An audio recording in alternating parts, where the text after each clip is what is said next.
Good evening. The Rancho Board of Education meeting for Monday, November 16th, 2020 is now called to order. Please all rise for the Pledge of Allegiance. Vice President Morgan will lead us, and please mute your microphones.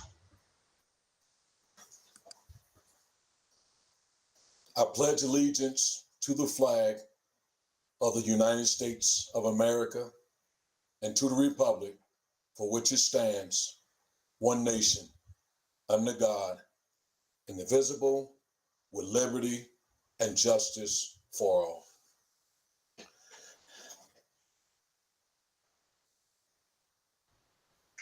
Thank you so much, Vice President Morgan. Jane, can you take a roll call for us? Yes, I will.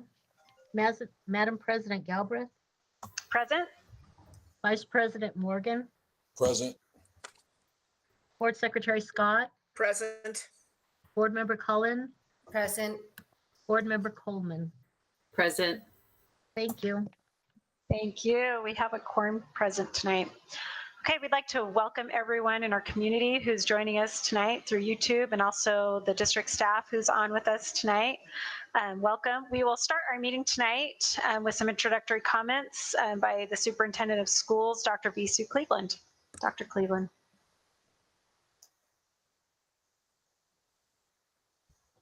Thank you very much. Okay, I'm going to keep my remarks fairly short this evening because I had quite a bit that was presented at the special meeting, and so I don't want to keep this meeting perhaps a little shorter than the 3 hours from the last one. So, but there are a few things I wanted to share with you related to a couple of things, some of them that occurred today. This evening, as part of the board meeting, you'll be hearing about the TNTP survey that was administered. It was administered to students, to staff, and to parents. It's an independent survey, and not our survey or our question. It was calculated, and that information is going to be shared with you. We did receive good response from the targeted populations, so we feel very confident that we're able to gain some very helpful, useful information from this survey. And one of the things that's always good is part of the survey, we had a lot of positive feedback, a lot of good things that people had to share, but there were also plenty of opportunities for improvement, and we'll be looking at those. None of them, I think, were particularly surprising. One of the things that, just continues to pervade most everything we do, we'd all like to be in a non-COVID-19 environment, but that's not possible, and but it is understandable, the frustrations that people are feeling as a result of the situation that we're working in and learning in right now. You'll have a report again on filters. They're becoming the bane of our existence. We have had this issue from all the way back to the spring. You will be asked to approve a business item tonight related to filters.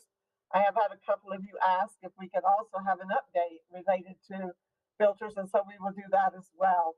I can tell you it continues to be a really frustrating situation. We have completed survey after survey after survey. It goes out, we fill it out, it comes back, they want different information. Mike Baker is going to share a little of that with you. One of the things that's frustrating is the amount of rework. And, you go back to Deming, and rework is the greatest waste of time and effort. And so this has been reworked numerous times. But maybe the thing that's been the most frustrating is we have had completely contradictory instructions.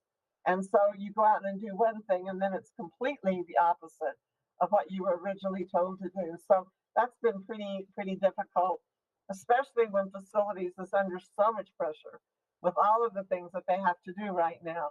But as I said, you'll hear a little bit of an update from Mike. Melanie is not available this evening, and Michael Madrid will actually present more information on the business item that you've been asked to review.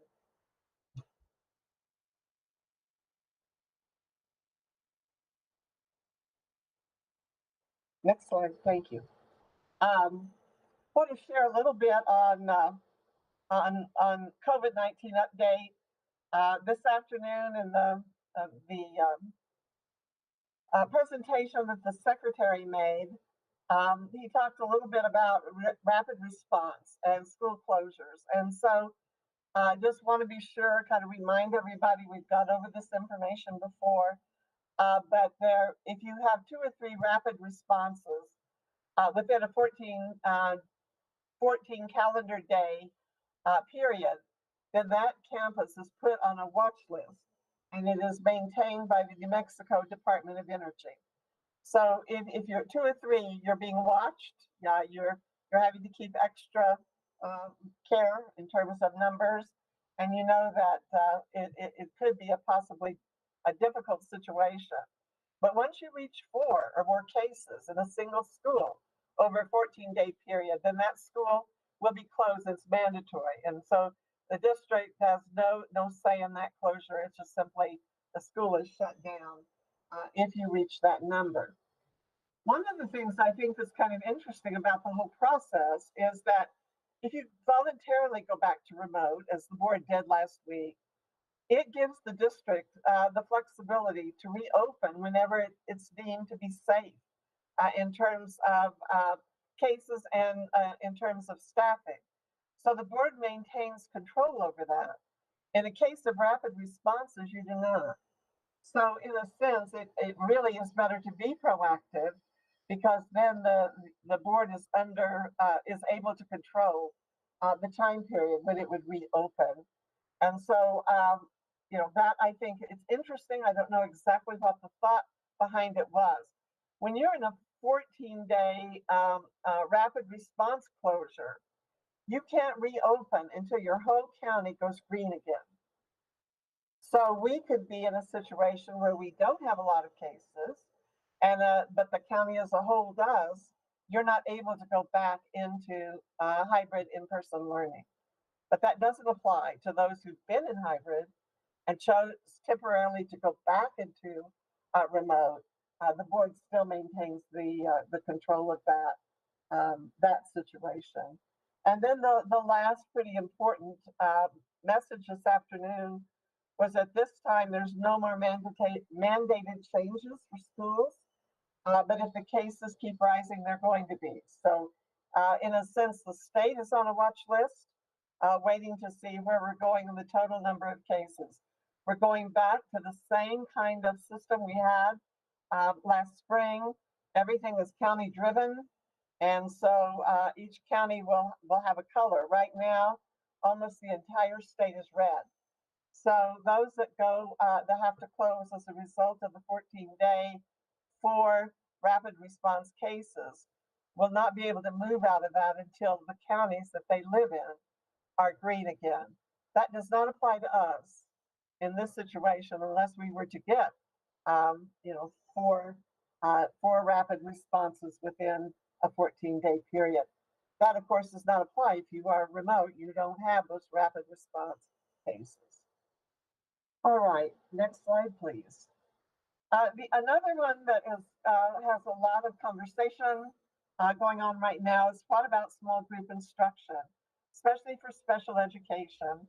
And so we had a meeting with Evelyn Hand, the special education attorney that works with us on many of our cases. And we spent quite a bit of time with her, several of us, and she read a very clear court decision that small group instruction for children with disabilities was to move forward, and that was not an option that anyone had. So she actually read the ruling to us, and so that's obviously what we're going to need to adhere to. It is, and even that is very specific. It's not all children with disabilities. It's only those with the very highest needs, and that's usually looked at in terms of whether the student is making progress or not, or whether remote learning will work for that child or not. So it's not all children with disabilities. And so you have to identify those that are at greatest risk. And of course, we will follow the guidelines that have been set down for determining who would qualify for that and who would not. Small group instruction for other students who are at risk has been put on hold for the time being. So they're not going to approve for right now any more small group instruction for at-risk students, only for those very special groups of youngsters who qualify. And then the other thing that was really emphasized was that wearing protective gear, masks, in some cases shields, and other things. It's not only a safety precaution, but is a requirement of employment.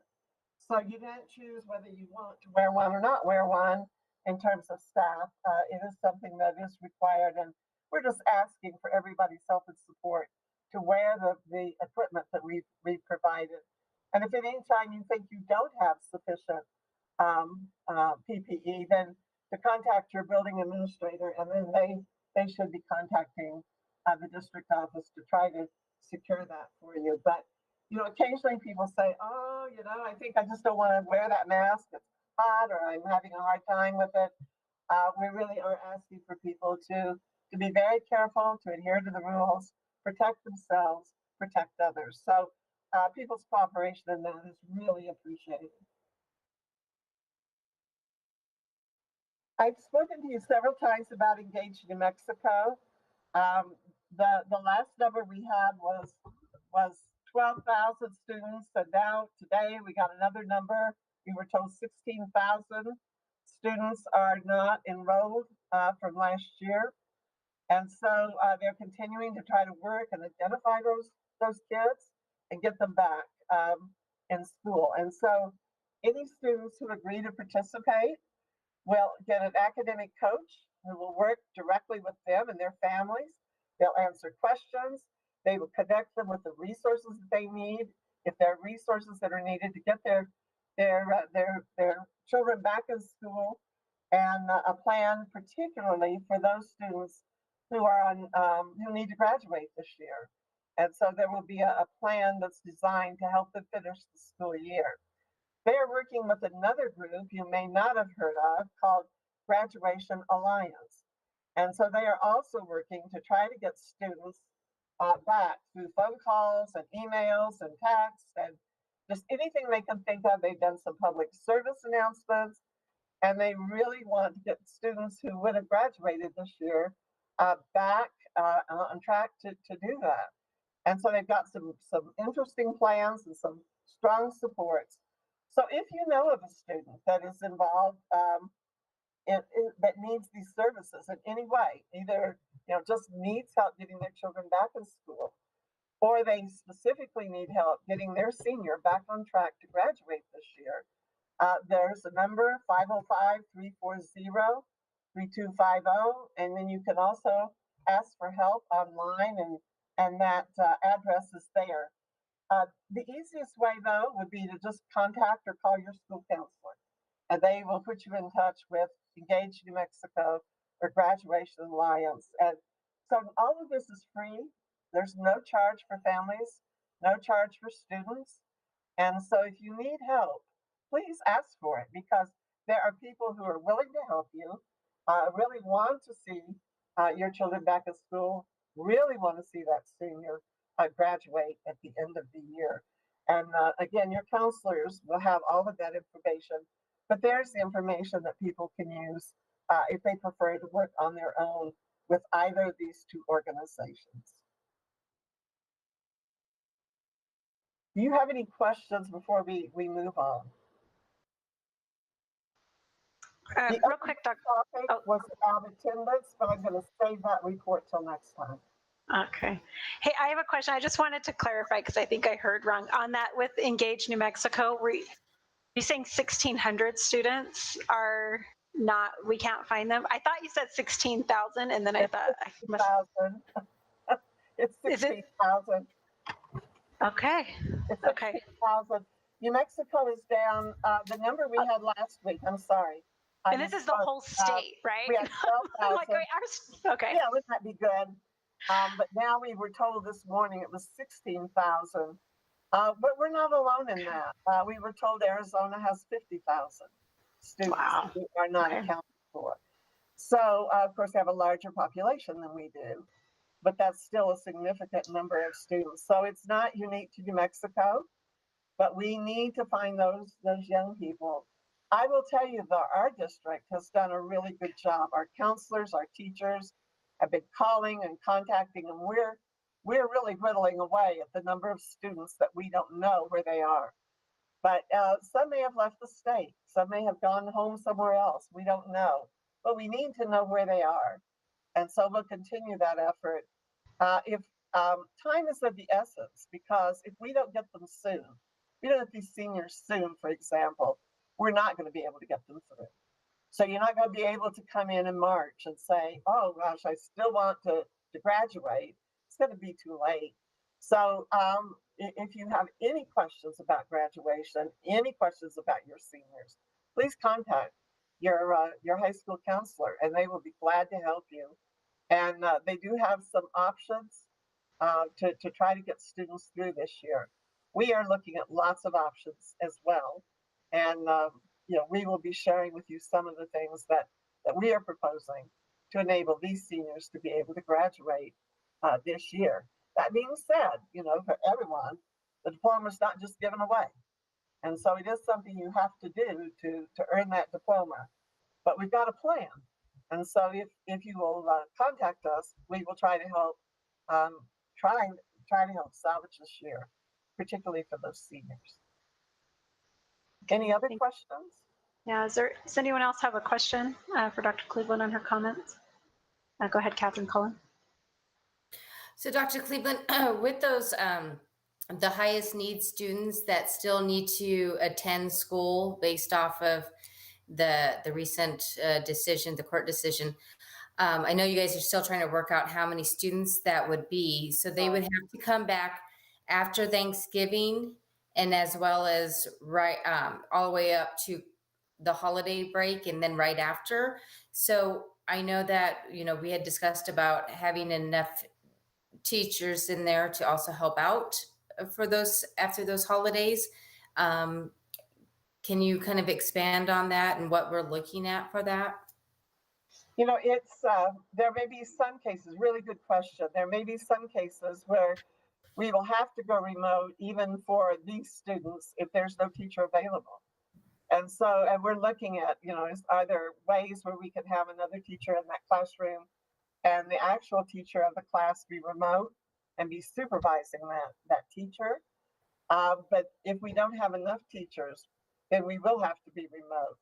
And so the way the state has set it is there's a little flexibility if it's short term. So it's different. The rule is different if it's applied for a couple of weeks or whether it's applied for 10 weeks. So there's some flexibility, but not a lot. And so we're looking at, as I mentioned, we're also reaching out to see if there are any contractors available that might also be able to help us in some of these situations where we might end up having to go remote because we don't have a teacher at that point in time. But there may be sometimes where our students who are getting in-person learning will be remote if we cannot find a teacher to take that classroom. So, but they're not allowed to go remote completely for that whole entire period for all of them? We cannot, and the court said we cannot. Okay. All right. And it's just those highest, just the ones that are in that highest bracket, if I am understanding correctly, right, Dr. Cleveland? That's exactly right. Those that are at the very highest level, it's that all children with disabilities, and there's a very narrow criteria that was applied to that. And so our special services staff is looking at who qualifies for that and trying to limit it down to those who meet those requirements. So again, you're exactly right. It's only the most severe students that we cannot serve at home, and those that are not making any progress because they can't be served that way. And I can give you, there's some examples of that, but sometimes you get really creative too. And so, for example, I used this example previously. You might be working with a child who is sight impaired and needs training in terms of using the guiding stick. Well, in those cases, you could be outside if it's nice and, and where it's much more safe to actually be outside in an open environment working with that student as opposed to being in a classroom.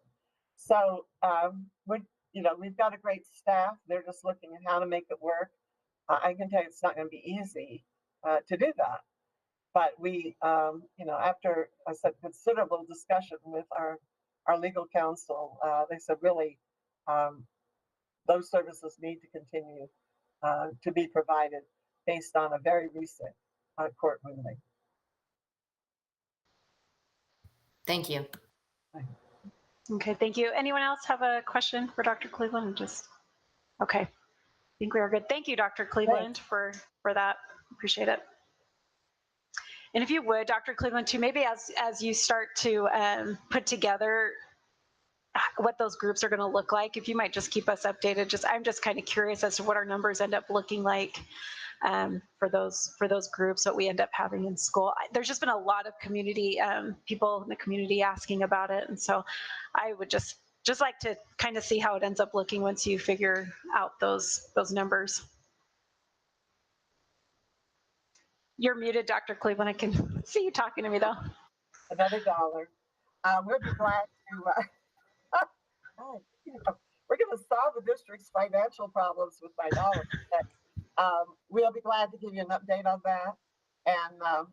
And honestly, right now, we don't know exactly how many students until we go back and look at IEPs and talk with staff. And we'll be glad to bring you the specifics on that. But I just want to stress this is really pretty clearly stipulated for us. And I think the secretary pretty much supported that in his comments today. So we'll keep you informed. That's great. Thank you, Dr. Cleveland. Appreciate it. Okay. Moving to item E, I will approve the prioritized agenda and proposed time allocations. Are there any questions, concerns on the agenda as it's presented? Amanda, was that a motion? I'll second it. I was just asking if there was questions. If you want to create the motion, that would be fantastic. All right. Yeah, I'll move to accept the prioritized agenda and time allocation. This is Board Member Catherine Cullen. I second. Thank you. Jane, can you take a roll call vote on this? Yes, I will. Vice President Morgan, Yes. Secretary Scott, Yes. Board Member Cullen, Yes. Board Member Coleman, Yes. President Galbraith. Yes. Thank you. Thank you, Jane. Okay, moving on to public comment. Let me get into my notes here for just a moment. So we have received 177 public comments, and that has all been given to the board, and everyone has had the opportunity to read that. In those public comments, I'll give you a quick breakdown. We have about 90 that are asking to go to be able to stay in the hybrid for the elementary, or for everyone, all the schools to open, even in secondary. And there are about 25 of those who were asking that we all go remote. And then there was about 60 in regards to some different things. Those involved teachers being able to make sure that they can get all their things out of their rooms, IEPs. We just talked about the small groups that we had about 5 were in regards to the special education small groups. We had a number on mental health and whether or not we can go into pass fail. And that mostly sums up all of our public comment in regards. Just want to make sure that there's nothing else that I'm missing. And so with that, some also asking to go into different platforms from Ingenuity, which we have seen in the past. And so with that, those who would like to give public comment, we truly do appreciate the public comments that we receive. You can go to the RRPS board page online, and you will find a form where you can submit public comment to us. And we do read those public comment and are grateful for them. Okay, now on to commendations. Our first commendation will be given by Noreen Scott, our board secretary. Thanks, Amanda. This is Noreen Scott, Board Secretary. It's my honor to represent the Rio Rancho School Board in commending our teaching staff who have worked hard this year.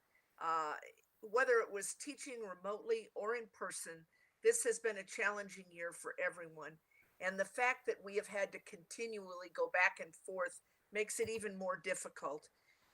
We would like to acknowledge and express our appreciation for the many extra hours of preparation that have gone into planning for the classroom instruction this year, especially again as we move back and forth. Our teachers have had to deal with changing expectations as the state and district problem solve the challenges for teaching and learning in a COVID world. Our teachers have been both creative and innovative in finding new ways to work with students, whether they are in a remote or a hybrid learning environment. Our teachers have proactively reached out to families and students to resolve problems that enable students to participate in classroom activities. We as a board have received emails from parents who have expressed their admiration for how the teachers have reached out and demonstrated their personal care and concern for students and their families. Even parents who are upset with us and with the situation, and in their emails have expressed that. They've also said, but by the way, our teachers are doing a great job. So I think it's important to thank our teachers for the difference they are making in the lives of our students. That's the reason we're here, is to make a difference in the lives of our students. And I would like to end by sharing a short video this evening. And I would like to comment that we owe a thanks to Beth Pendergast and to the communications team for putting together this nice little video.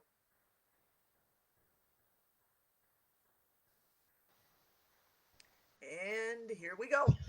There we go.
I would like to thank the communications team again. It's a very moving video. I wish we could have gotten the face of every teacher in it in the video. It is really heartwarming to see the effort being put in by our teachers. So I want to thank you very, very much, teachers, and commend you for your hard work. Thank you, Secretary Scott. I didn't know that was going to affect me so much. So thank you so much for those words. And teachers, man, it's been a hard year. So thank you. I just recognize so many of my kids' teachers on that, and I'm so appreciative of them. So thank you, Secretary Scott, for doing that, and thank you to our communications team for putting that video together. I am so sorry. I'm the emotional board member. Anyone else wanted to add anything to Secretary Scott in this commendation? I know she did a great job of doing it all, but I just want to give you an opportunity if you would like to. Thank you, Noreen. We really appreciate you getting that together and really mentioning what we all feel about our teachers. So I really appreciate that, Secretary Scott. And the video was wonderful. I kept watching Amanda. She's all through. Thank you, Secretary Scott. Go ahead, Jeff, if you have something. I just want to tell Noreen, very good job. Thank you so much. I appreciate that. Thank you. And Wynn, did you want to add anything? No, just thank you. All right. I will pull it together. Okay. Thank you once again, Noreen. We appreciate that. And I should ask, Dr. Cleveland, did you want to add anything to that? I think she did a wonderful job, but we are so appreciative of our staff, and they do a really phenomenal job, especially in such difficult and trying times. And so, words just almost are hollow, in the sense of the appreciation and the work that they do. But we do thank you for the wonderful job you do. Most difficult of circumstances, and who dreamed that nobody signed on for it to be this kind of situation. But thank you all so much. Thank you, Dr. Cleveland. And thank you again, Secretary Scott, and our communications staff. Okay. Our next commendation will be presented by Mike Chavez, who's our Executive Director of Human Resources. Good evening, President Galbraith, Dr. Cleveland, members of the board. When this all started, we had no idea kind of what we were in for in terms of managing the numbers of incidents and cases that were coming our way. And as we mentioned before, we've literally managed hundreds and hundreds of staff cases at this point. We have been incredibly fortunate to have had our HR specialist, Faith Marquardt, who didn't sign up for this. She was a benefit specialist, but she stepped up and decided to help us out. And we decided that having one person responsible and being able to follow and track all of this was the best way for us to go. But the thing I'm going to tell you about Faith is that not only does this is not a numbers issue to Faith. Faith also really recognizes the people that are behind every one of these cases. And about a week ago, I received a letter that I would like to read to you that I think epitomizes the kind of care that Faith puts into each and every one of these folks that you just saw in that video that are on the front line working with our children every day. This letter says, "I'm writing to tell you about how wonderful Faith was with me during a very difficult and stressful time. I recently tested positive for COVID. My husband tested first, and I called Faith to ask what to do. I was in a panic. She was so sweet and helpful. She calmed me down with her complete understanding and guidance on next steps. Faith responded to my many questions, which several I asked more than once, with patience and kindness. She even made me laugh several times when I was beyond stressed and overwhelmed. Not only did she do her job, she went above and beyond asking me how my husband and I felt and inquired about how my children were doing. I can't praise Faith enough. I know she must be completely overwhelmed with all the cases coming in, but she remembered my situation each time I called and was just so caring during one of the hardest times I've experienced as a teacher. I know other staff must feel the same way. She is amazing and perfect for this job. How she is able to stay so caring with as many cases as she deals with is beyond me. I expected to get just the standard routine procedures, and I got empathy and understanding. Thank you so much for having her in this difficult position. So I just want to share with the board how lucky we feel as a department, and how lucky I think the entire district is to have Faith in this position. So Faith, thank you very much. Thank you. Okay, let me let Dr. Cleveland say a few words, and then we'll go to the board.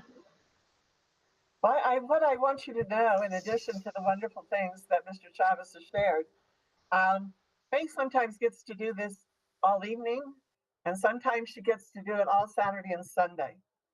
And so, it's just the hours have been incredible. And so it goes way beyond what anyone could reasonably ask someone to do. But she has done a great job with it, and all of the feedback has been positive. And when you have this kind of situation facing you, a little bit of understanding and kindness goes an awful long way.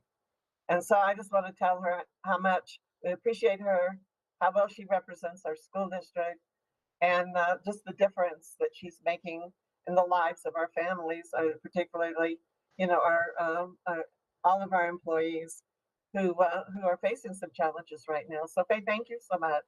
It made such a difference. We so appreciate your work. Thank you, Dr. Cleveland. Okay, Catherine Cullen, would you like to say anything? Thank you.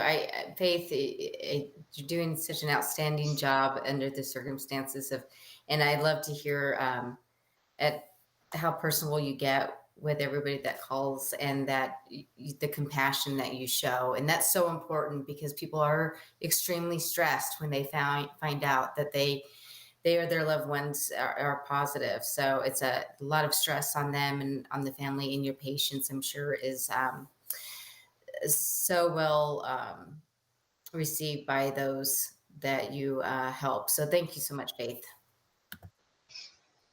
Maureen Scott. Faith, compassion, and empathy are critical, and I thank you for using those as you work with our team, because it is very difficult to hear the diagnosis and try to sort through it. So, thank you very much, Faith. And Jeffrey Morgan. Hey, Faith, this is board member Jeffrey Morgan. I just want to say thank you so much. It's individuals like you that we know that are out there getting things done, that just continues to give us the motivation and the drive to come back and support you guys. So thank you so much. And I don't ever want you to think we're going to take you for granted. We know our thanks is not enough, but that's the best we can do right now. So we really appreciate you, and keep up the good work. And then Ben Coleman. Faith, thank you so much for everything you do. Thank you. And then, Faith, we hear your name, we hear your name, we hear your name. So nice to see your face. And we are so truly, truly grateful. I'm just on a roll with emotion, so I'm going to try to stay calm. But thank you. Thank you for all that you're doing. I know it's late hours, and I'm so grateful we got to hear that letter that Mike read to us. And just, it's such a hard time. It's such a hard time for everyone. And everyone needs to feel that they're being heard, and they just need that. And so thank you for supplying that as you go through an extremely stressful time. And thank you for letting us say all these nice things about you. I know it's always hard. Incredibly uncomfortable, but I appreciate it. And I do really, as hard as it is in the hours, I really do enjoy supporting the employees and knowing that I'm there for them. Well, thanks again, Faith. We appreciate you coming on and for all you do. So thanks. Thank you, Faith. All right. Thank you, Thanks. board. Thank you, Mike, for presenting that. We appreciate it. Okay. So, okay, making sure I'm putting myself back together. Okay, so now we'll move on to our reports. So this is the survey findings from the New Teacher Project, and we have a lot who are presenting. So we have Dr. Happy Miller, our Executive Director of RADA, Luana Coleman, our Executive Director of Secondary, Joy Morales is with us, our Executive Director of Elementary, and Suzanne Wynn with our federal programs. So I will let you guys go ahead. Thank you, President Galbraith, members of the board, Dr. Cleveland. We appreciate the opportunity to present the results of the survey to you. My name is Happy Miller. I'm the Executive Director of Research Assessment Data and Accountability for the district. Next slide, please. As you're aware, we wanted to have an independent survey that we felt was high quality to gain more feedback from various stakeholders so that we could see what was going well and how we needed to improve. Today, we're going to share with you selected survey responses, summary of some of the themes from the constructed response comments, and then next steps. Next slide, please. The survey link was sent out to all stakeholders, families, students, teachers, support staff, school leaders, and district office members on Monday, October 26th. The survey was voluntary and anonymous.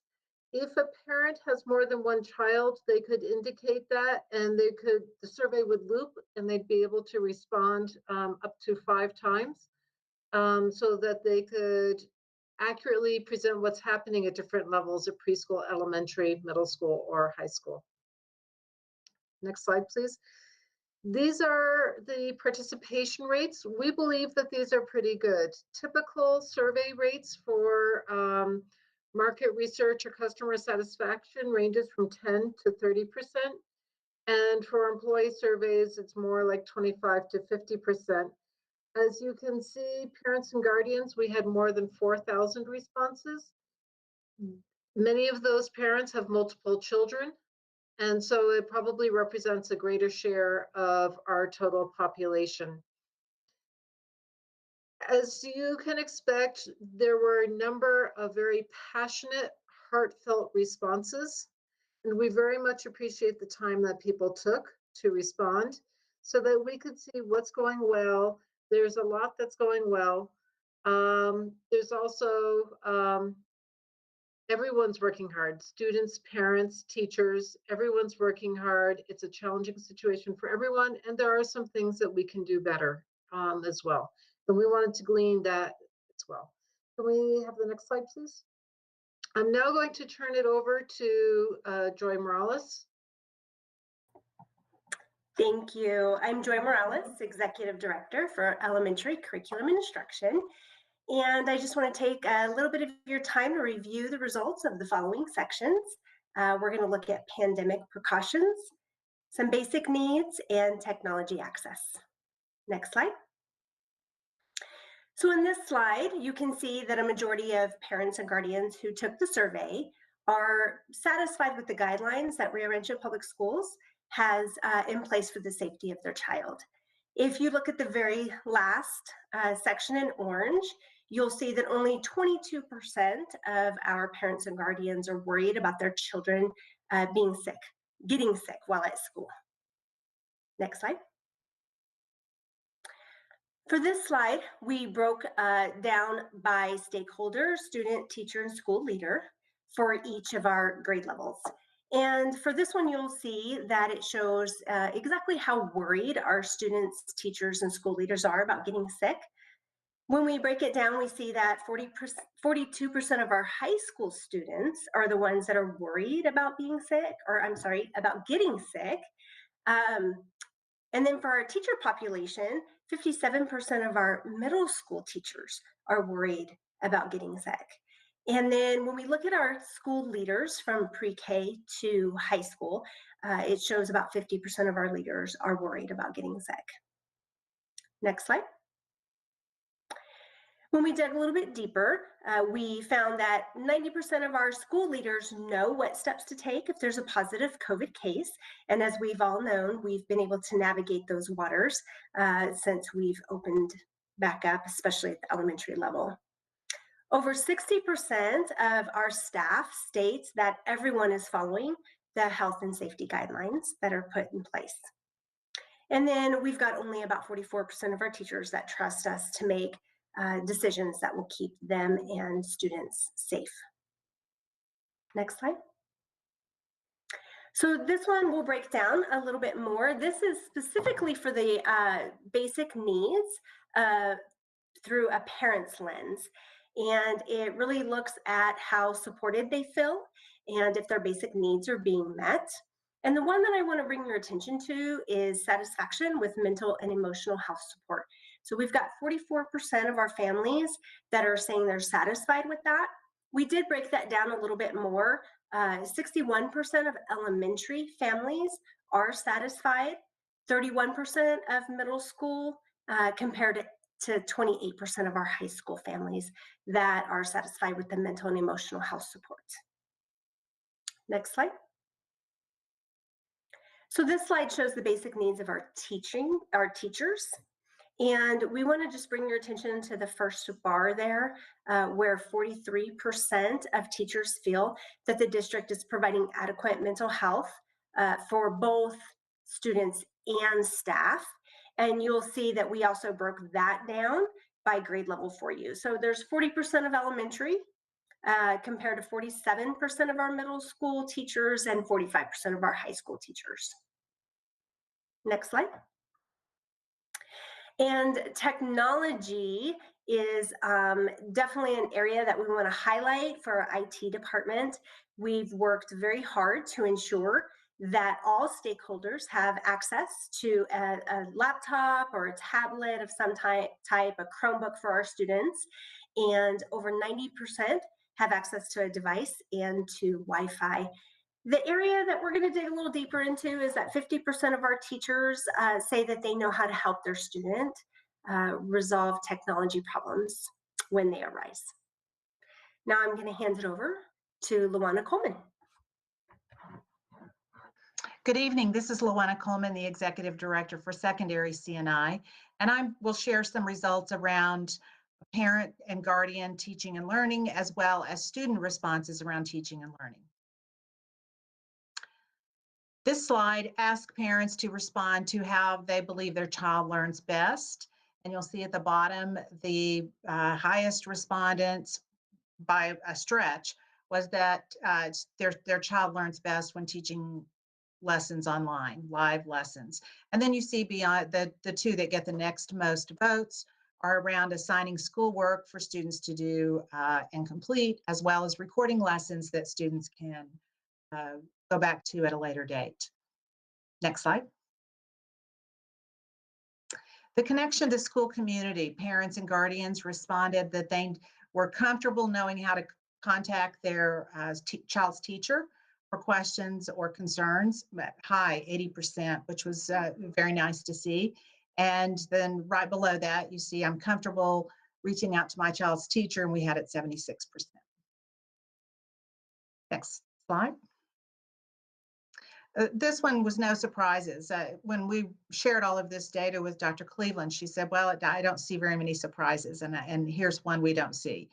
The second question, my child is excited to go to class. The breakdown was at 48% overall, and then you see elementary children are still excited to go to school, and high school, not so much. Next slide. So now we'll take a look at some of the student responses.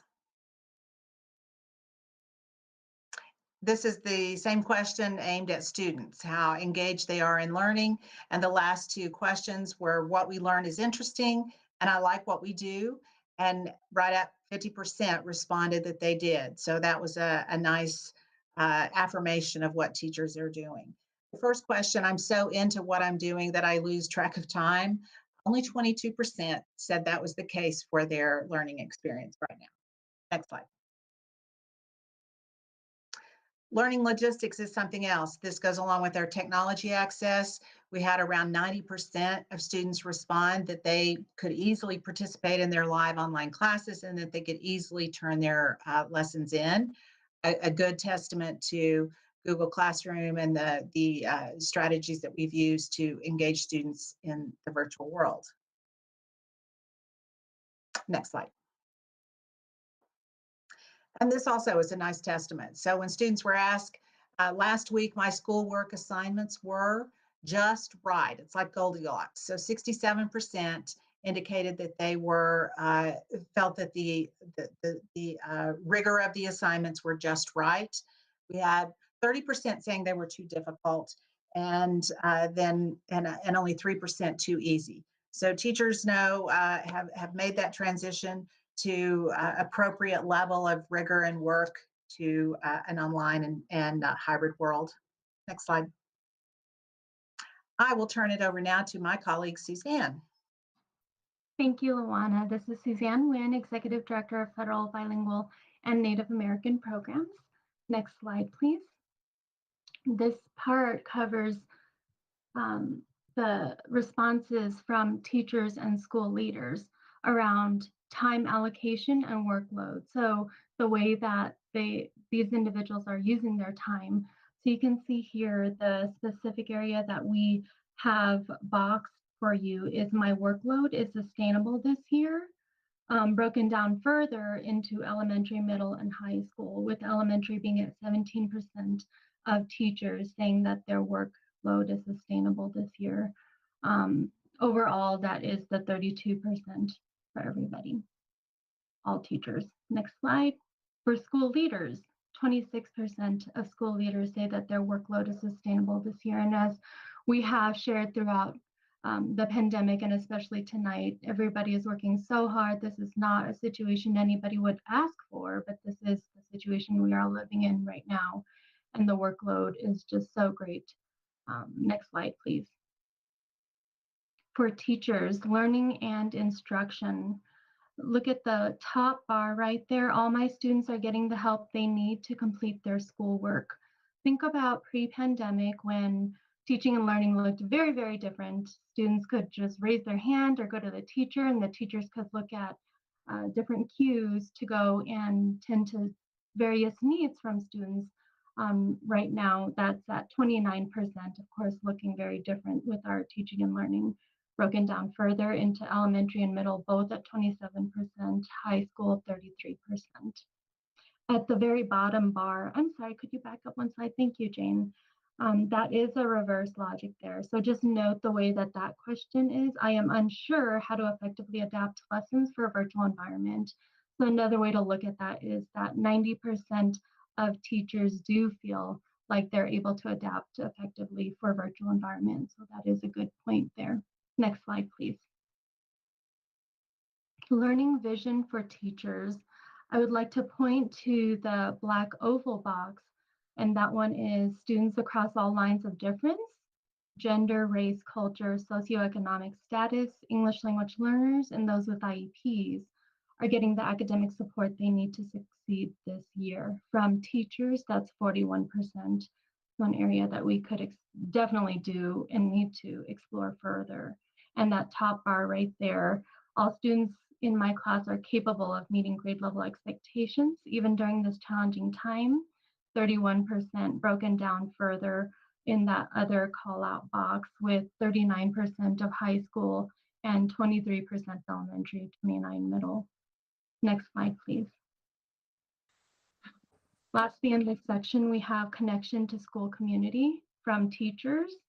A high point here, looking forward to teaching my classes, and someone in my school or district has provided me with positive feedback, 71%. That is a good point there. We want to make sure that we all stay connected, including with all stakeholders.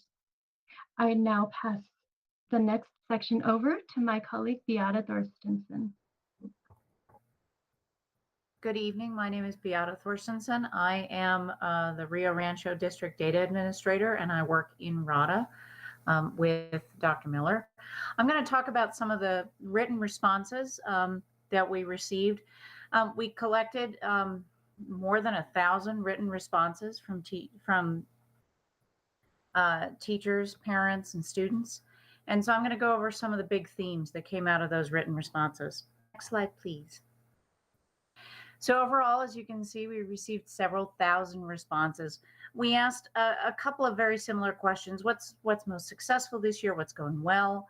And what's the most challenging this year? And what's not going well? We asked students, parents, teachers, support staff, school leaders, and central office staff. Next slide, please. We also directly asked students, and we sent out a Google form asking them what's going well, what's not going well. And as you can see, we had quite a number of responses. Our highest response group were high school students, followed by middle and elementary students. We had quite a number of elementary students answer those written responses. Next slide, please. So here are some of the overall themes, and we've grouped them into things that are going well and things that were indicated that may not be going as well as they could. So across the board, teachers were praised. They were praised for their caring and the connections that they're making with students. Students in particular either called out individual teachers or talked about the connections with their students and that their teachers, and that they could really tell that their teachers cared about them and were doing everything they could to make them successful. Another positive was that remote learning really does ensure safety of students and staff. There were a lot of comments about being appreciative of the flexibility to work from home or from campus, depending on what equipment was necessary. And that was really important. Parents like having the choice between hybrid and fully virtual, and they felt that the transition between those modes, particularly in elementary, was actually relatively smooth, as we've had to go back and forth. There were a lot of comments about increased skills with technology, especially with students becoming much better at using computers, using software programs, and being able to navigate complex systems. There were strong opinions both for and against increased use of Google Meets. I can tell you that those were sort of split across groups. There was also a lot of positive comments, particularly from teachers, about collaborations within PLCs, professional learning communities, and with peers. Teachers in particular really appreciate the connections they're making with their colleagues. Some things that were raised, and I have to give a little shout out to Suzanne for these, both the thumbs up and the flags, is that there were concerns across the board, as you guys have heard numerous times, about everyone's social and emotional well-being. This is hard. This is hard for everyone. Students expressed a very strong desire to be able to connect with their peers in authentic ways. And what rose up from the student responses in a really strong way was a real, they really miss being able to connect directly with their teachers for immediate feedback. Being able to stop and ask a question at any point and get feedback is something that came up again and again.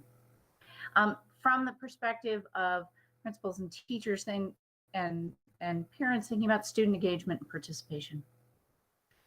Some concerns were raised about the number of assignments during virtual learning. Some students in particular talked about struggling to keep up. There were positive and negative comments about Edgenuity. Some folks really like it, some do not.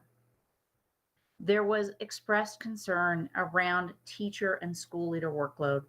As Luana pointed out earlier, there's a sense that this workload may not be continually sustainable. And again, this notion of challenge of meeting the unique needs of diverse learners came up again and again, as folks are really trying to make sure that they are doing everything they can to meet the needs of their students, and recognizing that this is very difficult. I'm going to pass, I believe, the last few back over to Luana. Is that correct? Yes.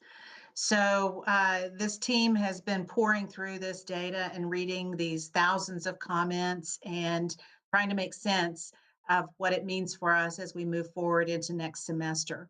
And so these are the areas that we believe garnered the most comments in the written comments, as well as things that we pointed out in the survey itself that really are worthy of our further investigation and improvement in some cases, as it may be for next semester. Google Meets and the schedule, as you heard, the frequency, the length, the structure, and this was K-12 conversation. Is it enough? Is it not enough? Are they engaging enough? Are they sufficient? Students attending, not attending? It runs the gamut of opinion regarding Google Meets. And Edgenuity, the same thing. And then along with this is attendance, participation, and engagement in Google Meets. And looking at teachers, high school teachers' comments in particular, the engagement issue is one, and participation issue is one that we really need to continue to drill into and figure out how to support teachers and students in the engaging nature of this work. And then social emotional needs, you've heard that over and over. And then, as was pointed out, meeting students' academic needs across the board. And then finally, the workload for staff.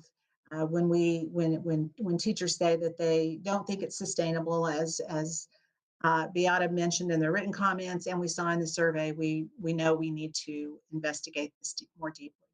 And so that brings us to the end of our presentation, and we will stand for questions. Okay, thank you so much for that presentation. I'm going to go to Dr. Cleveland for a moment and just see if she has any comments before we kind of go around the board. Okay. Thank you all for a wonderful presentation. We had seen it previously, and I think a couple of things that stand out that are most problematic is that there isn't a consensus about many things. There's just a huge divide between those who like Google Meet and those who don't. Those who like Edgenuity, those who don't. And so working through those differences are going to be very problematic. But that being said, this is a really good survey. This gives us really good information, gives us a chance to really look at the work we're doing and decide what are our next steps. I would also want to add that we've got to make a revision to our reentry plan at this semester. And so this survey will help drive a lot of that work. This team will be working with the reentry task force members to see what changes ought to be implemented in terms of our plan. And of course, we then send that to the public ed department. But I just want to thank everyone for the time and effort. I thought it was a really good question, so that was very good feedback. It's just noting the dichotomy that exists right now in so many areas. It's just going to make it one of the hardest things to deal with. But I can assure folks that we thank you for your participation and thank you for the feedback, because we really will use it.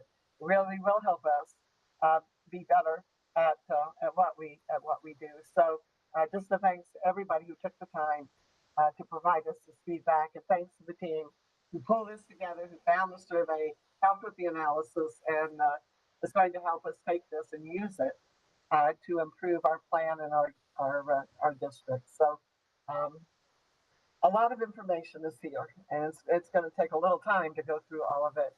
But thank you all. Okay. Yeah, thank you everyone for getting this. This is exactly what we need right now. We're in kind of a transition time, and this is really, really good data.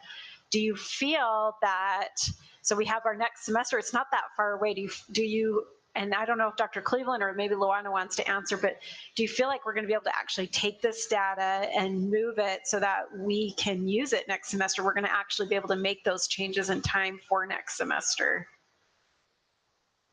I would love to answer that, but I'll let Luana go first.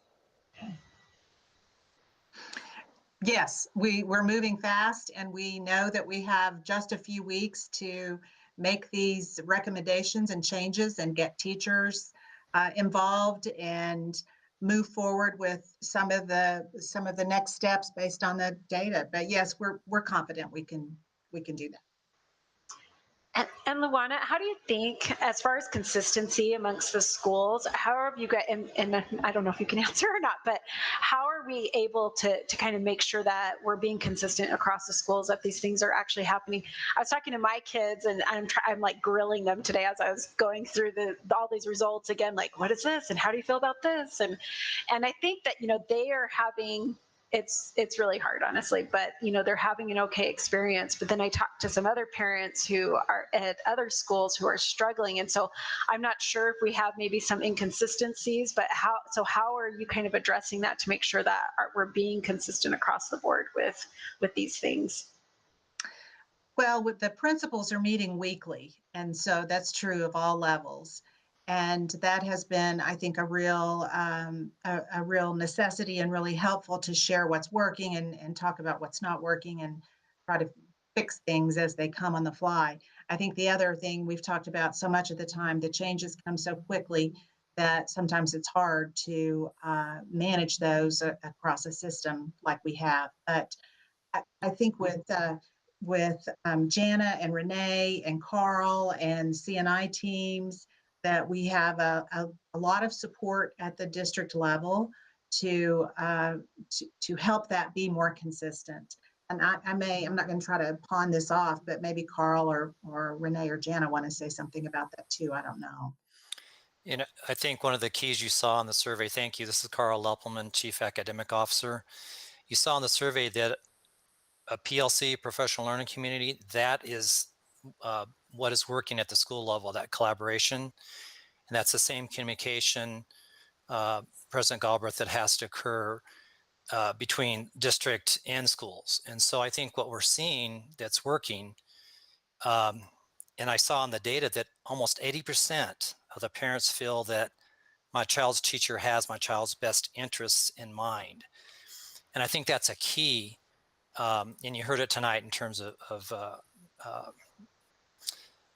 Member Scott talking about that very thing. So what we do meet, like tomorrow we have a huddle. We meet every week to touch base, and we're already looking at Edgeunity data. And the other thing that Jana and Renee have done really well is to communicate this information out to every principal. So every principal has their own site data.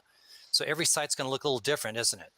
So you have to go back and look at the root cause and then say, okay, what's the actual step we need to take?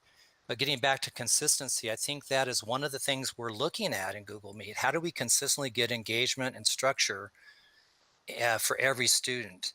And so we're looking at scheduling. We're looking at different types of things right now. But I do want to say one thing is that when I talk with teachers, it's really evident they're already doing things, emails, phone calls, counselors reaching out, administrators reaching out. So we got to make sure those things continue when kids aren't engaged. We just think the number of, I was looking at some of the things that in my notes from some of the meetings, allowing students to turn in work late or retake tests or relook at quizzes, teams that have actually opened up their Google Meets. So a team of teachers at a school can say, I have extra tutoring, but we're rotating that through so it's not on just one teacher. So I think there's a lot of things we can do, and this is good data. We just don't want to go down the rabbit hole like LJ says. We start looking at the data and we'll go down that rabbit hole and then we'll find out, well, we went too deep. So what are a few things we can do very, very well consistently as a group at the middle, elementary, and high school? Thank you, Carl. Thank you, Luana. Thank you, Carl. I'll go to the board. Sorry, usually I don't comment first, but I just went for it today. Let's start with Noreen Scott. Well, I think the data is interesting. What I felt on the underlying piece of it is exactly what Dr. Cleveland addressed in the beginning of her presentation. We're all sick of COVID. We all want to go back to normal. And whatever normal is going to look like, we'd like it all to be over. And I think that you hear that in this survey too. You know, I know that we're all anxious to get back into the classroom, and I really think this data is going to help us do that as efficiently as we can. So I thank you for doing this survey. Thank you, Secretary Scott. And then Jeffrey Morgan. No questions. Just want to tell the guys thanks for their work. Really appreciate the information. Thank you, Jeffrey. Wynn Coleman. Thank you. I'm just curious, and I don't know if just one person might want to speak, but what was probably the most surprising based on the survey?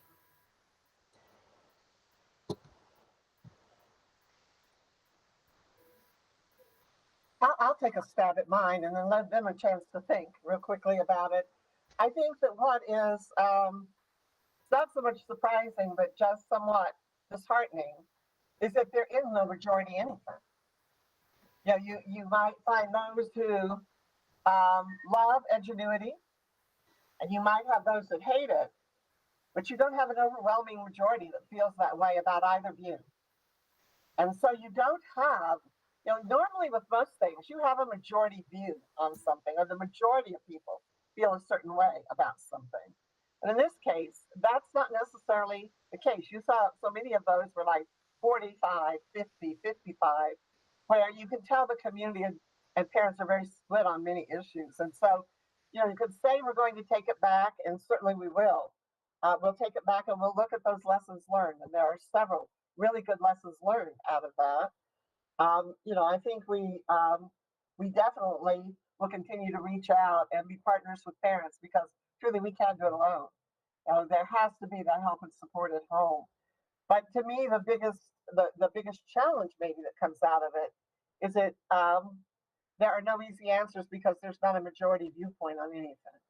And so that will be very difficult. And then, you know, another is, you know, continuing, again, it's just that continual communication.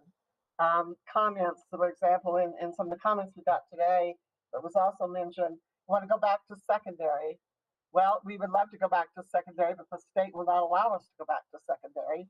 And so when we open hybrid in-person secondary learning, we'll do that as soon as we're allowed to do that. But in the meanwhile, our teachers at the secondary level are working really hard to develop a really strong virtual experience for our students. And so if your desire is to go back to in-person secondary learning, that's not going to happen until the state allows it to happen. And so there's just a lot of components to it. But I think lessons learned, no clear-cut majority of thought, and then the other that I don't think is surprising, but maybe is the most disheartening, is that something this board has been looking at now for quite a while, and that is the emotional needs of our students, our staff, and our families, and how we've got to step that up in the short term, because we know people are living in such a difficult time. I'm going to toss it back to Luana. Thank you. That did give me a little bit of time to think. I don't really think I found anything that was surprising. What was heartening was the level of comments that students made. I was so heartened by their seriousness with those two questions, and how they really took time to write thoughtful answers, and how many of them did so. I think it was almost 25, 30% of students that took time to respond to those two questions. And I think that's a high response. And then overall, the thoughtfulness that teachers and staff and parents put in the written responses was really meaningful to me. So, but as everybody has said, it comes through loud and clear how hard this is.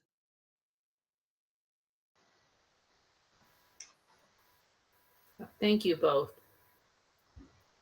Hey, Luana, is there a way that we can get a copy of all those comments? I know there's tons of them, and said thousands, but is there a way that we could get a spreadsheet that we can kind of look through those? That wouldn't be too difficult. Yes, ma'am. Be great. careful, you'll go down a rabbit hole. I know, the public comments are already a lot, and when you said 1,000 earlier, I thought, oh, that's a lot, but we would appreciate that. Thanks.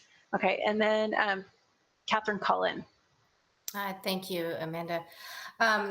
So I had, I kind of wanted to hear what some of the board's comments were before I kind of spoke. I've had several conversations with some parents that have some students that are struggling and some real struggles.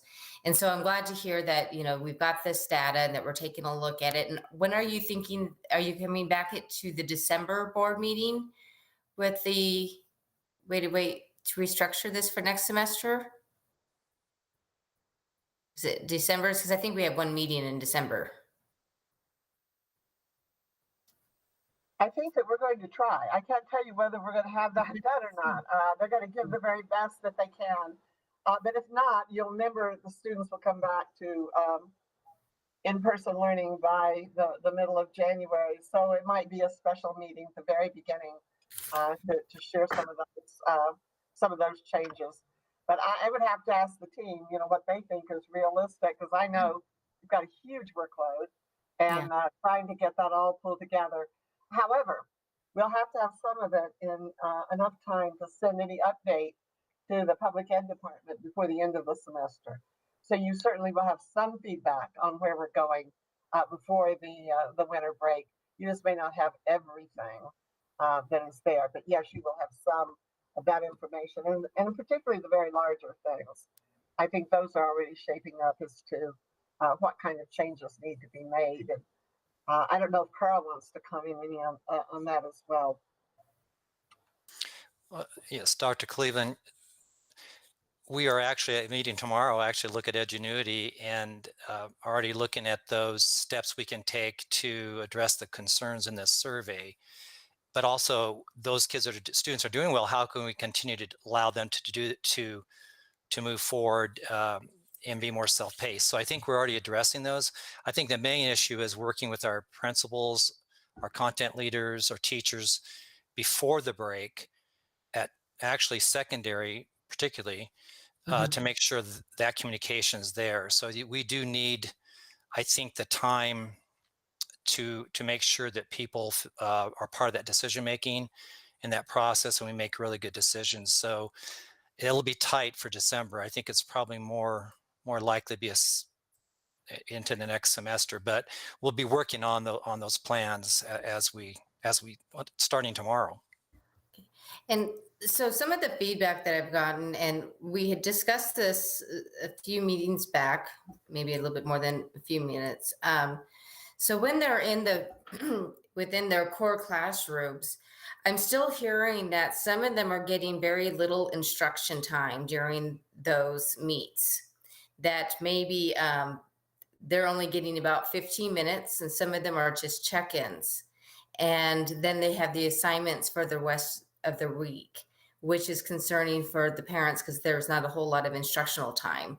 And I don't know if that's why I'm not sure if it's site-based or if it's across the district, because I'm hearing different things that it's really working well in some areas for some people. And then for some, it's they're just not getting a lot of instruction. And I know Dr. Cleveland and I had talked about this before, and it still sounds like it's still happening. And that's a concern because if they're not getting a lot of instructional time and they're kind of left to do their own assignments, they might be struggling. And some of them might not feel like comfortable doing the check-in for the tutoring or getting, and so we're maybe falling farther behind. And especially in the secondary level, it's going to be extremely difficult to catch these students up because we have a very short period of time for them before if they're juniors or sophomores, juniors, or seniors, we're going to be really falling behind to catching these students up. So Carl, do you want to respond to that, because you had shared that you were we were increasing the amount of direct instruction time, but and Luana, you also maybe could respond to that. What has been done, what is being done, and but there is one thing that I just want to add. Based on that, it is a hard thing. You're absolutely right. But the students have to have some responsibility too. And so when there are Google Meets that are there and they choose not to take advantage of it, then what exactly is the instructor to do with it? And we did find, I forget, Lamana, and correct me if I'm wrong on it. I think one of the things I thought was just like middle school age kids, that they were doing much of their work between midnight and 4 in the morning, and then they were dead tired and weren't showing up for class. But they were working at the time that teenagers like to work. Their brain is kind of working, and so some of those things are hard to manage, because if they don't come to class, even if they do their work at 4 in the morning, they don't benefit from the explanations. So in a virtual world, it's one of the things we're just really pleading with students and family is more than ever, you've got to show up, and everybody try to do their fair share. But the responsibility is a shared responsibility. And I have heard from some teachers who are very frustrated that they have put out some wonderful opportunities for students, and they don't even bother to show up for it. And so the responsibility goes both ways. And I think we all know that. Absolutely. But that being said, it doesn't work for everyone. This is not the preferred method of learning for many students. And so we're trying to deal with the fact that many of our students really don't necessarily like this. However, we have some that do, and heard from some say, I'm going to stay virtual. I'm not going to go back. And so finding how to work that out. But one of the challenges is there is more personal responsibility for students in some respects. And that's hard for some students to pick up, whether they're immature, if they have other things going on in their lives. So then my last comment is, especially with older students, we're finding a significant number have found that they can go to work and they are working full time and trying to fit the schoolwork in as they see fit.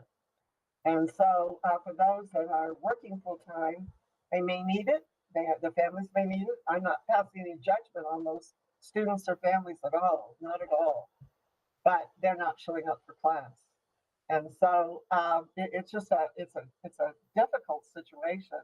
And that's why we need the students and parents support more than we ever have to try to help us get through this year and meet the needs of their children. Luana, you want to pick it up from there, Carl? Well, go ahead, Luana. No, go ahead. Thank you, Carl. One of the things that we saw in the survey, and I think that was one of the slides I talked about, was besides the live classes, the second most popular way of learning was recorded lessons. And many teachers are doing that. So, the live lesson is one aspect, but to have a recorded lesson that students can go back to and watch at 4 a.m. if they choose to, has been quite successful. But that may be something that parents aren't seeing. But preparing a lesson like that takes quite a long time for a teacher to do.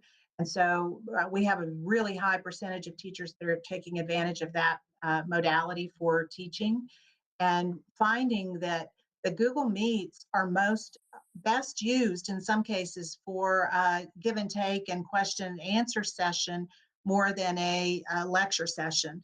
And that talking about engagement for a teacher to stand and deliver in a virtual mode for 50 minutes is a good way to get kids to not show up the next time.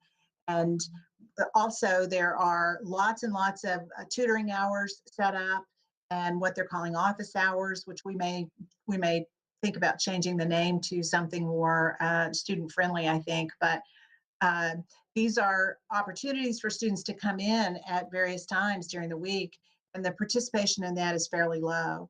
So how do we engage students more to come back and have smaller group conversations with teachers and more tutoring types of sessions? And so I think we've learned a lot this semester, and learning that we can't simply replicate what happens in a live classroom has been really hard to wrap everyone's head around. So what are some things we've learned and best practices that can support student learning and support teacher really well-being as well, and still get through what we need to while we're under this environment? So it's a conundrum, and some disciplines work I know there's at least some of the world languages have multiple meets throughout the week where they may have a 15-minute session where they're just talking in the language that they're studying.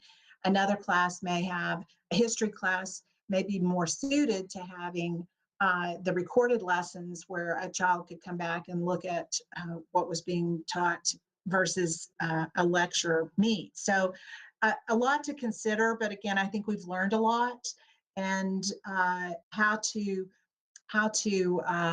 finesse what we've learned to improve the outcomes for everyone is what we're talking about over the next few weeks.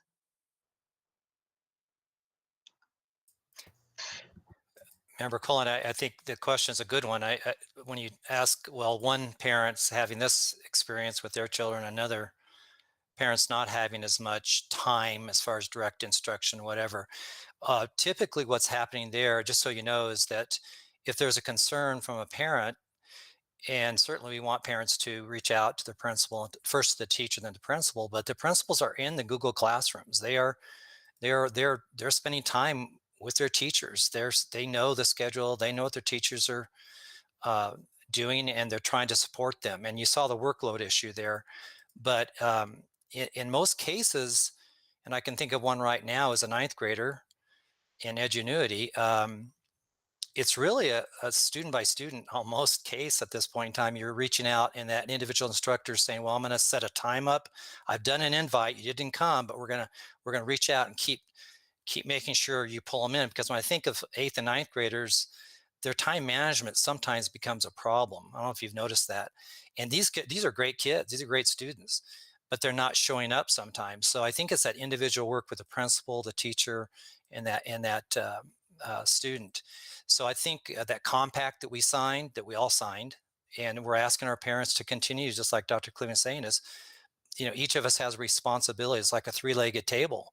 You got to have the parent, the student, and the teacher there, and they have to. If one leg's missing, then we have a problem. And in a remote world, it's even more accentuated. So I think you're going to see some really good come out of this. But I want everyone to know that we're working, that I think Dr. Cleveland made the right word is partnership and building relationship. And how do we get kids engaged when they're not showing up? And I think those are the hard questions. They're not the same. It's different in each family with each student. But there are some things we've learned we can do consistently across all classrooms. And that's what we're looking at next Tuesday with all the instructional leaders at the high school and all the content leads, and looking at the schedule and how can we make this time more effective for our students. Thank you. And I think that's kind of to the point. And these are, some of the families that I've talked to, they're very engaged families with their students. These are some that have very high achieving students, which of course then creates another concern, is that some of these high achieving students that are not doing so well, we're starting to see some lower grades. And that's something that we really need to take a look at as well, is, if you have an A student and now they're getting D's and F's, and it's that's going to be mentally hard for some of them with those.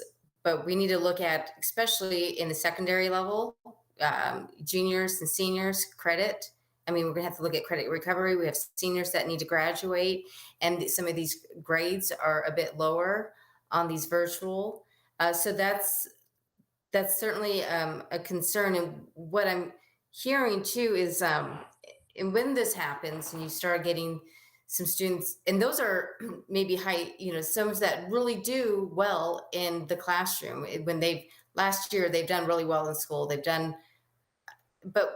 so if we're having that, then on the flip side, what are we doing with the ones that have struggled daily in classrooms before, and now in the virtual, and where we're seeing them with their grades and how we're doing? Because what I'm kind of afraid of is mentally checking out or mentally dropping out, is what they say. And especially going into the second semester, that is certainly a concern. I have heard more parents are looking at homeschooling the second semester as well. So these are some of the concerns. And going into the second semester, I think, and I'm great that you guys did this data so you guys can take a look at it and what changes that we can be made. But these are some of the issues that I've been hearing with our students. Just one last comment, and then if there are any other questions. One of the challenges, regardless of whether you're high performing or average performing or struggling student right now, the virtual world is the easiest place to be to disengage. And so, and so it's not a respecter of one group of students or another. It's just easier to disengage. And so that's all the more reason we've got to have those relationships and have to continue to reach out and continue to try to work with our students. Because I think the things you're pointing out are absolutely true. We see some very high level students finding it's easier to disengage now. And so, and there's just something to be said for, you know, when you're in a traditional classroom, you have to see that teacher every day. You have to face that teacher every day.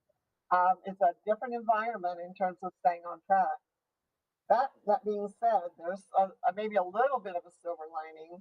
I had this conversation not too long ago with a higher ed person. So much of higher ed now is virtual. And it'll go back, but never go back to the way it was. At least that's their take. And so they're learning some pretty valuable skills that are going to be helpful to them when they go on to post-secondary, where much of that learning responsibility is theirs and much of it will be virtual. So I think they're learning some lifelong skills that will be very important to students. And then the last comment is, you know, we've talked a lot about, and certainly some of our board members have talked a lot about career technical. And I look at how the workforce is changing now and how so many people work remotely and they work from home and they are responsible for their own individual workload every single day. And a little bit of silver lining, as I said, it is preparing them for a different world. And I don't know that our school world will ever look exactly the same again. I hear from higher ed, they don't expect their programs to look exactly the same, but the whole workforce is changing as a result of COVID-19. But that being said, these are young kids and we have a responsibility for them. We've got to continue to improve those connections. It isn't easy to do. And then the last thing is that you'll look through those comments, what you will see, which I think you'll be very pleased with, is how many of the students commend the teachers for the efforts that they have had to try to reach out, try to engage, try to solve the problems when the student is participating. But we have some pretty remarkable people that are doing just everything they can think of to make it happen. But we still are losing some, and to say we're not would be doing a disservice to ourselves. And so we will continue to work on it. But I think our staff has tried really hard to try to deal with those issues. Okay. Any other questions? Yeah, Catherine, did you have anything else, or are you good? No, I think that's it. And, you know, and we certainly know, you know, teachers are work extraordinary hours and they're spending so much time with these students. I just know that, you know, we do get our comments about the virtual world every board meeting and the struggles, and it is really tough. I mean, I have a college student that's doing virtual and it is tough. And I'm real happy to hear that we are, you know, pushing through and making some changes for next semester. It's always tough when you hear about them mentally checking out. I understand that, you know, it's really tough and we got to regroup and kind of reset. We're resetting for 2 weeks for the state. And so we need to do some resetting on some of these areas for some of our students as well. But I am kind of worried, and I would like to get a presentation with Carl, especially within our secondary in the high school, how these grades at the end of this semester, how this is where we're going to be looking going forward with some of these students with the graduation. I know, I think that's still some discussions with PED. Is that correct, Dr. Cleveland, with the graduations and how that's going to look? Because I know across the state, this has been, you know, Albuquerque Journal did an article about grades and graduations. it's not a problem unique to any of these are unique to us, and they're not unique to New Mexico either. These are problems that are facing across this country right now, and it's going to be interesting from a historic perspective to see what the impact of this is on down the road. But we definitely are going to do the very best we can in the circumstances that we have. And it is as you said, it's a challenging time. There's no easy answers. If there were some easy answers, we would have we would have taken them and used them by now. No easy answers. But we are going to continue to work to try to solve those problems. And again, I can't, tell it, how very much we appreciate our teachers, but we also appreciate our parents and our families and our students who are also working through a difficult time as well. And the one thing that has set this district apart, I think, from many others over a long period of years, is the partnership we've had with our community and parents in the district. And there's no time in the history of the school district that we need it more than we need it right now. Okay. Anyone else have any further questions for Dr. Cleveland or any of our presenters?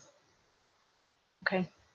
Thank you, Dr. Cleveland. We appreciate that, and we appreciate Luana and everyone who put all that together, and Dr. Miller. We're very appreciative of having that report and that survey that was done so that we can see the data, and I wish there was more time. I just feel constantly with COVID, we are just doing our best to catch up, and it always throws something at us, and we just can't always get ahead of it, but I appreciate you guys trying to get ahead of it with this and get the survey done. Okay. All right. We will now move to item I, to approve our consent agenda. I'm just trying to make sure no one else had anything. Okay. To approve our consent agenda. Is there any discussion that needs to take place on these items? This is Board Member Catherine Cullen. I make a motion to approve the consent agenda.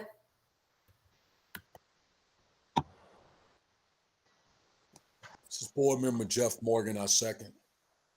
Okay. We have a motion and a second. Jane, can you take a roll call vote on this? Yes, I will. Vice President Morgan, Yes. Secretary Scott, Yes. Board Member Cullen, Yes. Board Member Coleman, Yes. President Galbraith. Yes. Thank you. Thank you. Motion carries 5-0. We will move to business for item A on business. Consider approval of the November 2nd, 2020 unapproved board minutes.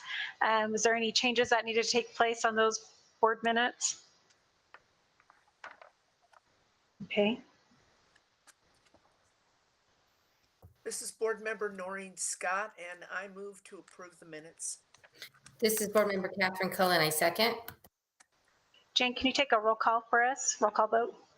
Yes, I will. Vice President Morgan. Yes. Thank you. Secretary Scott, Yes. Board Member Cullen, Yes. Board Member Coleman, Yes. President Galbraith. Yes. Thank you. Thank you. Okay, and now consider the approval of the November 10th, 2020 unapproved board minutes. Any discussion or changes for those minutes?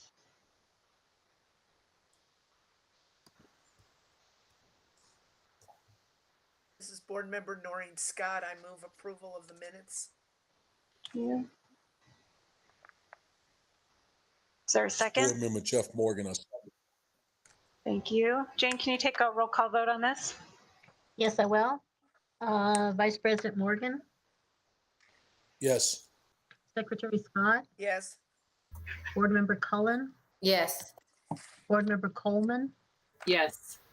President Galbraith. Yes. Thank you. Thank you. Motion carries. And then for item C, we'll consider the approval of ITB number 2021-003 FAC-HVAC filters memorandum with presenting Michael Madrid, our Director of Purchasing. Good afternoon, Board President Galbraith, members of the board, Superintendent Dr. Cleveland. I'm presenting an award recommendation for RFP 2021-003 FAC. It's HVAC filter. What the intent of this procurement is to establish a price agreement that could be used within the next 4 years for the various filters that are required by the facilities department. As part of putting the specifications together in the pricing matrix, the facility department went out to the various locations, identified the types of filters that are required at each of those locations, the size of filters, and the MERV rating that would be required to ensure that we're in compliance. We uploaded that information into the bidding document. We also wanted to ensure that we were able to take advantage of pricing for filters that we didn't identify in the pricing matrix, or that could be introduced into the market within the next 4 years. So we also asked the vendors to provide us a percentage discount from their list price so we could purchase those filters. On November the 10th at 2 p.m., bids were due. We received a total of 4 responses. Bids were received from Filters Only LLC, Independent Air Filters, Superior Filtration, and Wiser Electric. We looked at the bids that we received, and we went through the mandatory documents that were identified in the RFP to ensure responsiveness of the bidders. All 4 bidders provided the required documents and affidavits and were deemed to be responsive bidders. It is the recommendation to the board to solicit a multiple award to the 2 lowest bidders, Independent Air Filters and Superior Filtration. If you look at the pricing matrix, it didn't appear that there was a clear low bidder. They kind of oscillated back and forth between the 2 companies as far as who was low. So our recommendation is for the multiple award. The multiple award is allowable per language within the ITB. And in addition to the pricing not being a majority to one of the vendors, it also gives us a plan B or an alternate resource in case one of the bidders is unable to provide in a timely basis the required filters. At this point, I'll stand for questions. All right, thank you, Michael. Go ahead, Noreen Scott. This is Board Member Noreen Scott, and my question is, with a 4-year bid, isn't the pricing going to go down on these filters once we get out of COVID? And are we locking ourselves into a price that might be higher than we would get 4 years from now? That's a good question, Ms. Scott. That's the intent of the percentage discount from the list as well. We can look at that number and verify that we are still getting the lowest price possible to the district utilizing that mechanism. Okay, thank you. Again, my question on local, are these folks local bidders? Let's see. Independent Air Filters, I believe, is out of Texas. Superior Filtration is out of Albuquerque. The other 2 vendors, Wiser Electric is out of Rio Rancho, and Filters Only LLC is also out of Albuquerque. So you have 1 out-of-state vendor. Typically, the vendors will solicit numbers from a manufacturer, and a lot of them will solicit from the same manufacturer. So it's just an issue of their level of discount pricing within their company that they can offer pricing to the district. Okay, thank you. I appreciate your answer. Thank you, ma'am. All right, thank you. Jeffrey Morgan, you have any questions?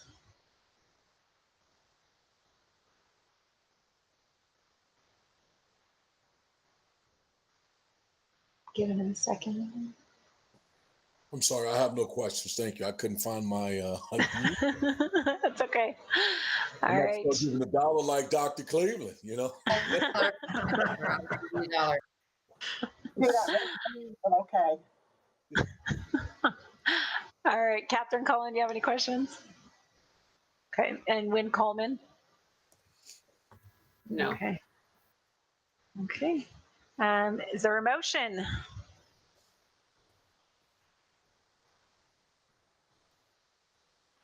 This is Board Member Scott. I move to approve the bid information that we've been given and allow the flexibility that's been requested. Thank you, Secretary Scott. This is Board Member Jeff Morgan. I second. Okay. And Dr. Cleveland, did you want to add anything before we go to vote? You're muted. I hate saying it.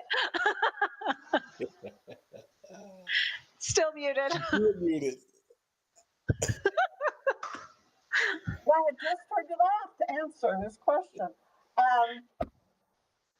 We did have a couple of board members that asked as part of this, we could do a really brief update on filters in general. We could either do that tonight or we could postpone that to a future meeting.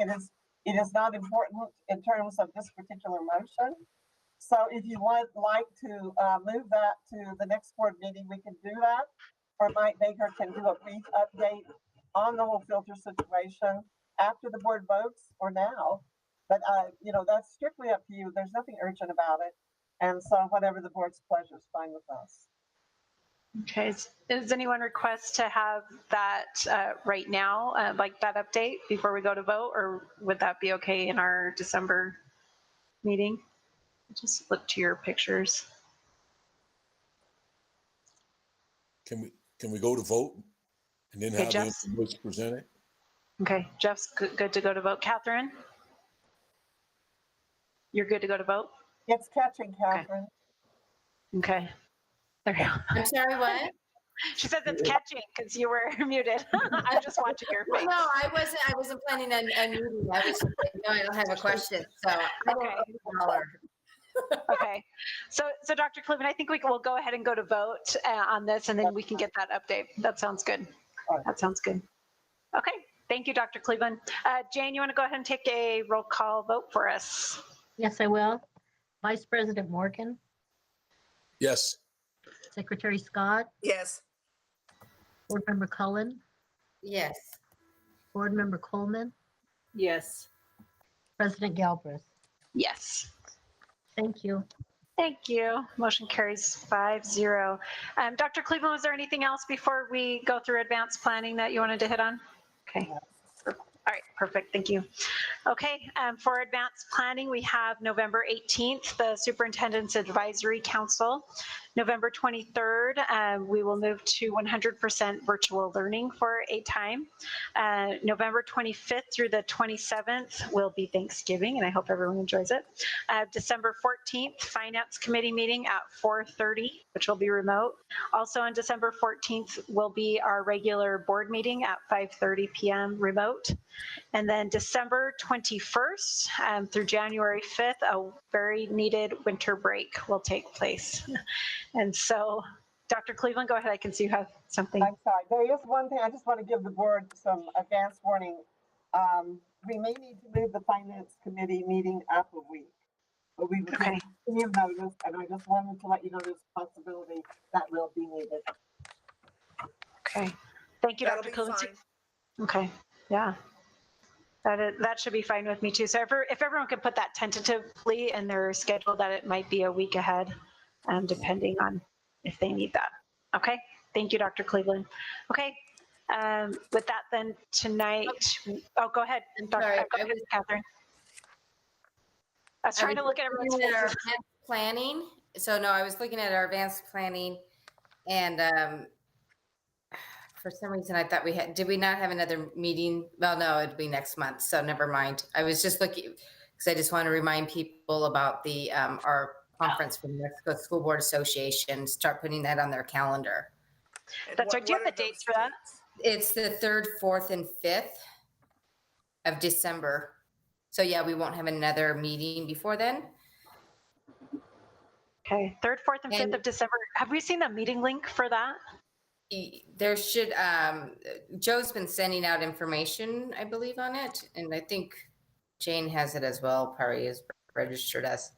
But I just want to make sure that we have that on there, because if you guys don't have your hours, you need to get your hours. Okay. There's always great information there, especially with everything that we're going on, a lot of training. Okay. Thank you, Board Member Collin. Okay. Anything else? Thank you very much. Yeah, I appreciate you bringing that up. Okay. Then with that, we are adjourned tonight. Thank you all so much for coming to our meeting tonight. Thank you. Goodbye. Night.